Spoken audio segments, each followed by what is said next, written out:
Iraq's army launches what's expected to be a long and difficult campaign to take back Mosul from ISIL. It begins as the government faces mounting pressure to tackle corruption and implement reforms. Is Baghdad up to the task? And what role are U.S. Marines playing in Iraq? This is Inside Story.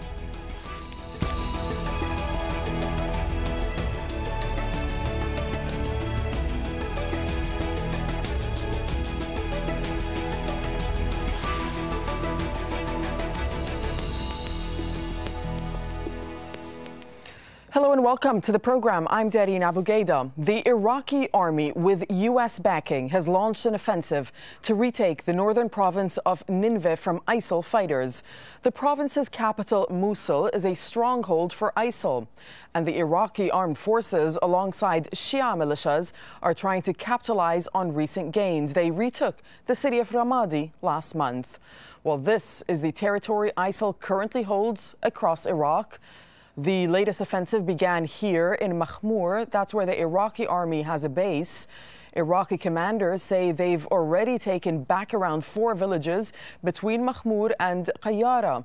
Their aim is to recapture Mosul, Iraq's second biggest city.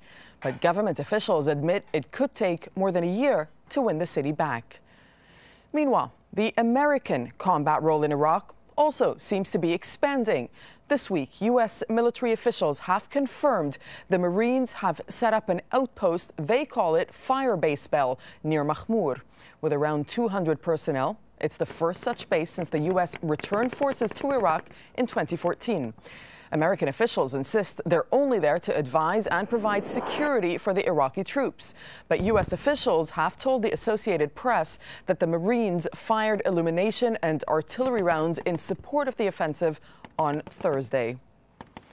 Let's now bring in our guests for today's discussion. In Erbil, we're joined by Ranj Alaaldin. He's a Middle East specialist at the London School of Economics. Over in London, Sabah Mukhtar, president of the Arab Lawyers Association. And in Pensacola, Florida, via Skype is Michael Pregent. He was formerly embedded as a military advisor with the Peshmerga in Mosul, and he's now the Adjunct-fellow at the Hudson Institute. Welcome, all of you, to Inside Story. Michael Pregent, how do you read the setting up of the U.S. Marines outpost near Mahmoud? Is this an expanded U.S. mission? And if so, to what extent? Well, thanks for having me. It's a support base, a fire base. So it sounds like they're using the base to support Iraqi troop movements as they take the villages south of Mosul. So it's a support role. 400 Marines isn't enough to be able to do things, and the majority of them will have to stay on the base for force protection to make sure that the base isn't attacked by ISIS fighters. So it's a support role. It is meaningful that we're actually providing artillery support to the Iraqi security forces, and hopefully that also means that we have eyes on targets, meaning we have solid intelligence that the things that we're hitting are actually ISIS positions. Sabah al-Mukhtar, do you agree that this is a support role? Publicly, what the Americans are saying is these Marines are there to provide security for Iraqi forces and U.S. advisors at that base near Mahmoud. Well, quite frankly, I think this is meaningless because the threat is going to be from the bombing, which the Americans are going to launch against the city. And if one looks at what they have done in Ramadi, which you called it being taken over, but in fact it was destroyed totally. If we're going to go down the same line and we have 2 million people there, I think everybody should be on notice. That's the government of the US, the Security Council, the UNHCR, that there are 2 million people, and if you're going to start bombarding them from the air, then this is going to be contrary to the Geneva Convention, whereby air bombardment of civilians is a form of war crimes. It's a form of abuse of the power. So just for clarification, Sabah al-Mukhtar, what you're saying is that the U.S. role going forward is going to be bombarding from the air? Absolutely, because they've started 3 days ago. Mosul University was bombed from the air by the Americans, and it's not by the Iraqis or anybody else. They killed more than 30 people from the university. Professor Badrani is Dean of Science College. There are houses of the teaching staff were bombed, laboratories and residence for some of the teaching staff. There is a restaurant there which is called the Kook restaurant, was also bombed. Students were killed, and this is just the beginning, because the idea that somehow you can bomb from the air ISIS is an absolute ludicrous exercise. This doesn't work that way. This is a genocide war, because you are killing civilians. It's collective punishment of the people who are in fact the hostages of ISIS. They are not ISIS. We're not bombing ISIS. We claim that we are bombing ISIS, but in fact we are bombing the city, which is full of civilians. And the idea that somehow you can clear it, and if one looks at the record of Fallujah and Ramadi and Tikrit and Diyala and Muqtadiya and the rest of it, one can anticipate what was happening. We'll talk about the strategy going forward and I will use this word again, Sabah al-Mukhtar, to retake Mosul in just a moment. But first, let me just get the opinion of my guest in Erbil, Ranj. The U.S., and this is something that Sabah al-Mukhtar has also just said, that the U.S. did in fact fire artillery on Thursday into areas there, and they say that this was requested by the Iraqi government. So in your opinion, looking at the role of the U.S. in particular, does this mean that they are shifting from one that we are told is one of security to one that is going to be more direct combat action?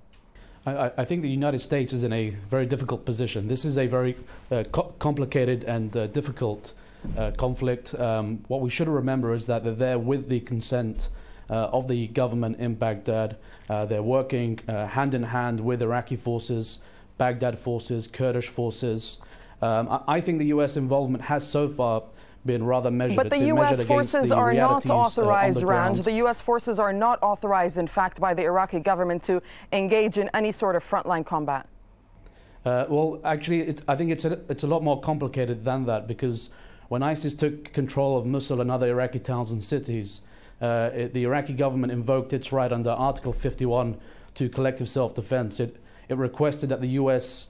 come to its aid, come to its support to help it combat ISIS. So in other words, the legal basis for the airstrikes which have been taking place over the past year is sufficient enough to allow the U.S., many people would argue, to allow the U.S. to continue its operations in the country. So there is a legal mandate for the U.S. to be in Iraq, on the ground in Iraq and above its skies. But Ranj, could this deployment of the Marines, I'm just focusing on this point for just a moment again, could this mean that this is sort of the beginning of a bigger U.S. mission creep in the country? Could this be the beginning of more Marine deployments into Iraq? I think there's one thing which will certainly make that more difficult, and that is because the politics in Iraq isn't yet conducive to that kind of expanded operation.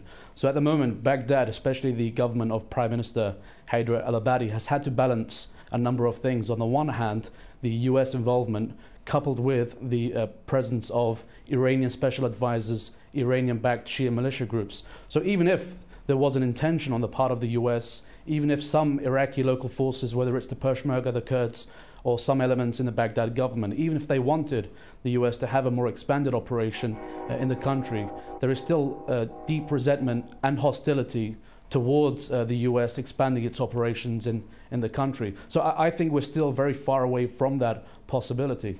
Michael, Pregent, just building on what Ranj was just saying, I suppose, Michael, you also do disagree with what my guest from London, Sabah al-Mukhtar, had to say a moment ago. I'll allow you to respond to that, but let me just ask you about this. Now, there's one Shia militia group, Asa'ib Ahl al-Haq, as they are called, or a League of the Righteous in English. Now, they're saying that they would treat U.S. Marines deployed in Iraq to fight ISIL as forces of occupation, and, quote, they would deal with foreign troops, and that they are making a new suspicious attempt to restore their presence in the country under the pretext of fighting ISIL. The U.S. here must be walking a very tight line.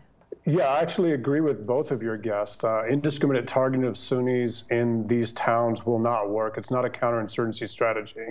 The force that needs to be built to retake Mosul hasn't been built yet. There are not enough Sunnis in the Iraqi army or the Iraqi security forces to be able to clear and hold Mosul. And on my recent trip to Erbil, speaking with Peshmerga commanders, they basically said, listen, we can't take Mosul back. We need Sunnis to be able to do this, but Baghdad won't allow Sunnis back in the Iraqi army. Last year, the Prime Minister, Haidar al-Abadi, said the Popular Mobilization Forces, in fact, will not join the planned Mosul operation. But we understand that the Shia militias are saying that they will take part in this operation. Well, Haidar al-Abadi has been saying things for the last year, and he has implemented zero. He's done nothing. He has made promises of all sorts of things. He has no control. He is a puppet of the Iranian regime. He is under the influence of the militias. He is afraid to even stop them from demonstrating in front of the green zone, where the Americans have told them not to, and he said they shouldn't. Abadi is a non-starter. He is a Mr. Nice, but he has talked about everything, and he has done absolutely nothing. But it has nothing to do with Abadi. Right. Go on, sir. It's nothing to do with Abadi. It's the militias who are there. And it is the Western power, and in particular, the USA, which is pretending and hiding behind the fig leaf of ISIS. ISIS is, of course, a terrorist organization. But what we are talking about is we are having formal armies fighting guerrilla warfare among civilians. This is absolute murder. This is a recipe for disaster. This is shooting an airplane full of passengers which is being hijacked to get rid of the hijacker. That is the policy which is being. As for the idea that somehow the Americans have been asked by the government of Iraq, or they are working in acquiescence, I thought the Americans are the superpower. They are the people who tell the Iraqis, Abadi and all his lot, what to do and what not to do, rather than being the stooges of Abadi, or at least using it as an excuse to say, well, we have been told, we have been asked, we have been allowed, there is legal grounds. They're going to kill civilians. That's what they are going to do. They've done it in Fallujah. Fallujah is totally, Ramadi is totally and absolutely destroyed. Same thing with Tikrit, same thing with Maqdadiyah, same thing with Amarli. This is not liberation. This is not getting rid of ISIS. And if anybody in the West thinks that... what is the way to get rid of ISIS then, when you look at Nineveh province and Mosul? Well, you look at the causes of that one. There is a government in Iraq which is not allowing the Iraqi people equal opportunity for a variety of reasons, whether it's the Americans put the constitution there, or the sectarian regime, or whether it's the Iranians or whoever. But at the end of the day, there is a government there, instead of being stopped from doing what it's doing, like we are trying to do with Bashar al-Assad, we are giving all the backing to Abadi. Europe is giving the backing, the Americans are giving the backing, Iran is giving the backing to Abadi, and everybody thinks that, well, we are fighting ISIS, so we kill everybody because we don't have Sunnis, or because the Sunnis are not there. What are we talking about? What Sunnis? We're talking about forces that is killing civilians under the pretext of hiding behind ISIS. If people in the West think that if you destroy Mosul or kill or get rid of ISIS from Mosul, Europe is going to be safe, I think we are on the wrong track. We have to actually consider what we are doing as the causes of terrorism in the West now and spreading in the world. Ranj and Erbil, does Sabah al-Mukhtar, Michael, I'll come over to you in just 1 second, but Ranj, does Sabah al-Mukhtar have a point there? So I've been in Iraqi Kurdistan the past week. I'm going to Baghdad next week as well. And absolutely, I think everybody fears that Mosul, the battle to liberate Mosul, will be a bloodbath. It will be complicated, and I think the reason why it's taken so long to embark upon Mosul, to try and retake Mosul, is because to my knowledge and based on the people I've spoken to, everybody is trying to make sure that they defeat ISIS in Mosul, liberate the civilians there without causing too much damage, without causing too many casualties to the civilian population, to the infrastructure in the city. But this is as much about ISIS and the way it operates, the way it fights as well. It will be a house-to-house, street-based conflict in Mosul. I think if you want to defeat ISIS, you will have to go into Mosul at some point. I don't think there are any great scenarios which could come from this. There are certainly least worst options, and I think that's what everybody here is trying to work out and establish, how best to take on ISIS in Mosul without inflicting too much damage to the civilian population, without causing too many casualties. And let's not forget, this isn't just a US a Shia or Kurdish operation. The international campaign, the US-led campaign to defeat ISIS, also includes Sunni Arab forces. And I think efforts are being undertaken to try and get as much local support in Mosul and the surrounding areas to ensure that there are actors, Sunni Arab actors, who are involved in leading this effort to liberate Mosul. But how popular are these actors, as you call them? How popular, or perhaps unpopular, are these actors, as you call them, under ISIL-occupied areas? That's a great question. So part of the strategy here isn't just military. It's also about good governance initiatives. It's orientated around reconciliation efforts. They're trying to ensure the sectarian divide, sectarian tensions are reduced as much as possible to ensure ISIS doesn't have the space in which it can flourish.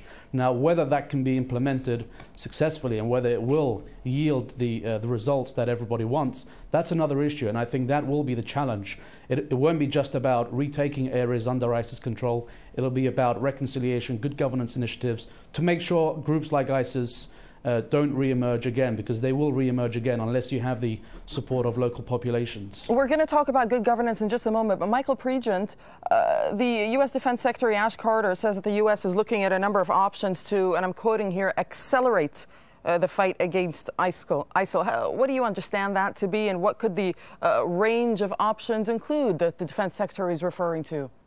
Well, the most important thing people need to know about Mosul is that we never really secured Mosul when the U.S. was there in Iraq. We conducted a counterinsurgency operation. We used intelligence to go after high-value targets in al-Qaeda, and we basically pacified neighborhoods by doing presence patrols. We never leveled cities. Leveling Ramadi is not a strategy for Mosul. Ramadi is not a model for Mosul at all. And the one thing is, you have 350,000 military-age males in Mosul that have not turned against ISIS because they know their government isn't going to reward them for it. They know that they need to know they have a future in Baghdad, and that's only going to happen if the United States hugs Tehran tighter than, the United States hugs Baghdad tighter than Tehran is hugging Baghdad, because we have no leverage. This administration has chosen to cede leverage in Baghdad to Iran. And that's not the way this works. You have to have a government that actually brings in the Sunnis and the Kurds to make it part of the political process, the reconciliation process.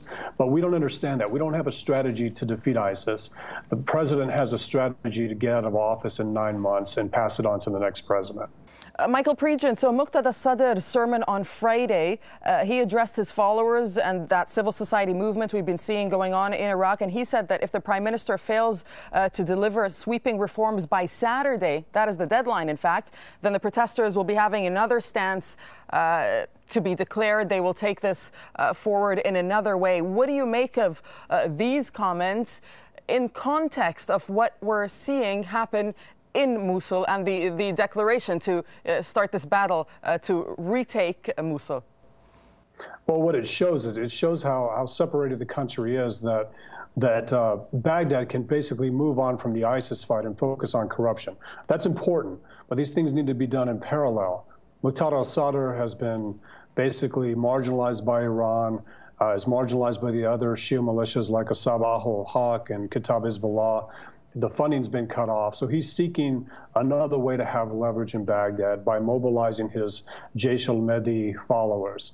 The problem is that the rest of the country is under ISIS siege, and they see Baghdad focusing on internal politics. Understand that's important, but ISIS still needs to be the priority. Mobilizing an effort against ISIS in Mosul in northern Iraq needs to be the focus, and yes, deal with corruption, but Muqtada al-Sadr is just trying to get leverage because he's been marginalized by the Iranians and the Shia political parties, and he's just trying to get a voice. And he has Sadr City right there, right next to the IZ, where he can mobilize tens of thousands of unemployed Shia males to protest. And that's something, if you actually mobilize them in the fight against ISIS, or to protect Shia areas along the sectarian fault lines, that would be more productive than what he's doing. Sabah al-Mukhtar, your comments on what's being done on behalf of Muqtada Sadr. Is he trying to just gain leverage, as Michael was saying? Well, Mukhtar al-Sadr is playing domestic politics, but I think the problem we have is with the USA. The USA still have a fixation called ISIS. It does not see anything beyond that. The Iraqis are suffering from the militias. They are killing more people than ISIS is. This is number one. Number two, the Americans have a fixation. They still want to buy stooges.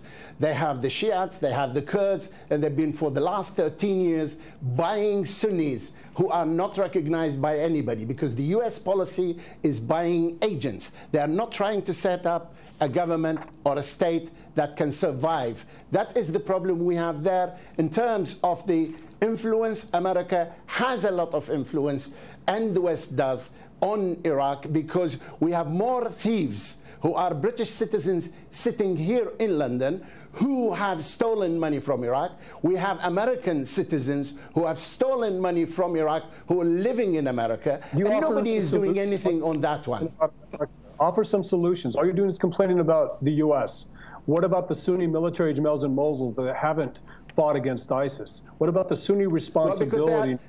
Yeah, I'll tell you why. I'll tell you what. Because they are being given the following option. Either you stay with ISIS as hostages, or the alternative is we bomb you from the air, and then we hand you over to the Shia militias, who will slaughter your children, who will rape your women, who will leave them homeless. We have today, and I'm talking about today, more than 30,000 Iraqis from Fallujah are living in the desert. As we are against ISIS. This administration made the mistake of getting in bed with Iranian-backed Shia militias early on, the Hashd al-Shaabi. I agree with you, but don't say America, say this administration.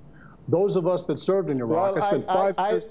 I refuse to reduce that great country to one man. Let Michael, please go on. Sabah Mukhtar, let me just, Michael, please respond. And other people. Listen, you know, we have to look at solutions. Okay, mistakes were made.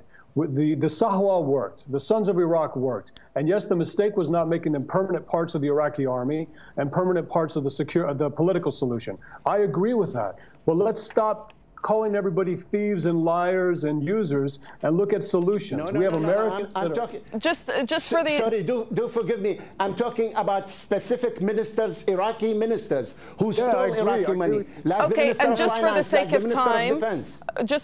of time, let me just bring in Ranj for a final comment here, because there just seems to be a lot of stake for the country, not only if Abadi doesn't fight corruption, get his house in order, and also for this fight against ISIL, Ranj.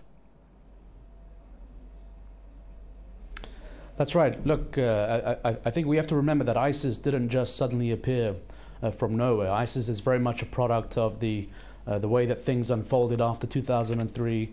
It's emerged from a range of grievances, social, economic, and so forth. So you have to address those issues in some way.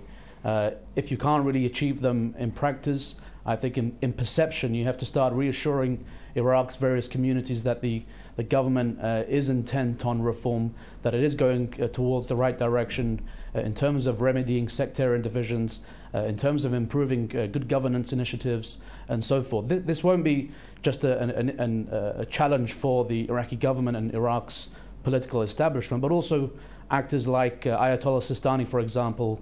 But questions remain as to how much of a role he wants to play in spearheading this reform and these changes, because he's become increasingly discontented with the way that the government has acted. But we have to start separating certain elements from this problem from one another. There is a real threat posed by ISIS, which does require a military response, and you can't really go about implementing reform and other initiatives unless you start dealing with this immediate, imminent threat from ISIS. Right. But I think in the longer run, politicians could start using, they could use ISIS as a deflection from the real problems. And that's why Mukhtar al-Sadr's mobilization hasn't really received the kind of attention, hasn't really had the kind of impact that he may have wanted. That this is, as my colleagues on the panel said earlier, a matter of internal politics as much as it is about a willingness on the part of Mukhtar al-Sadr and his movement to try and achieve the kind of reforms that he says he will. Okay, and on that note, I'll have to leave it there, but thank you very much for giving us those final words. Thank you to all my guests, Ranj, Alaaldin, Sabah al-Mukhtar, and Michael Pregent. I thank you very much for joining us, and thank you for watching. You can always see this program again anytime by visiting our website, aljazeera.com. You can also have more for discussion. You can go to our Facebook page. That's facebook.com/AJ Inside Story. You can also join the conversation on Twitter. Our handle is @AJ Inside Story. From myself and the whole team here in Doha, goodbye for now.